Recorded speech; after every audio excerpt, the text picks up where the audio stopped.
Cette recette d'un gâteau au chocolat avec une meringue et des noisettes me fait penser à une soirée il y a 2 ou 3 étés quand ma mère et moi avons fait ce gâteau. C'était la nuit avant la fête d'anniversaire pour ma grand-mère et ma mère a suggéré faire ce gâteau. Et c'était tard, mais j'aime faire des gâteaux, donc j'ai accepté sa proposition à peut-être 11 heures du soir. Et il a pris beaucoup de temps, mais c'était absolument délicieux, si je peux le dire. Donc, si vous voudriez faire le gâteau, voici les instructions.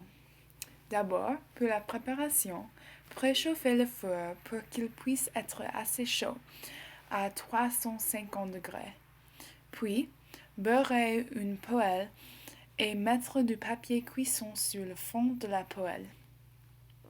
Et dans un monde idéal, ma mère et moi aurions eu un mixeur électrique, mais alors nous avons dû utiliser notre force. Dans tous les cas, fouettez 10 cuillères à soupe de beurre et 3/4 d'une tasse de sucre brun jusqu'à ce que le mélange soit lisse et pâle. Faire cette étape pour environ 3 minutes. Quand la consistance du mélange est achevée, ajoutez 6 jaunes d'œufs individuellement. Après, ajoutez 12 onces de chocolat agre fondu, 1 et 1/2 cuillère à soupe d'expresso et la même mesure de rhum, mais pas pour boire, et 1/4 d'une petite cuillère de sel. Battre ce mélange jusqu'à ce que les ingrédients soient assez combinés. Suivant, on doit premièrement battre les 6 blancs d'œufs pour que les pics mous puissent former environ 2 minutes. Pliez un tiers des blancs d'œufs dans le mélange du chocolat et puis faire la même chose pour les blancs d'œufs qui restent. Finalement, faire ce mélange, versez le mélange dans la poêle préparée et cuire pour environ 25 minutes. Quand le gâteau cuit, préparez la meringue. Mélangez les 4 onces de chocolat haché, une tasse de noisettes qui sont grillées, pelées et hachées et une cuillère à soupe de la fécule de maïs dans un petit bol.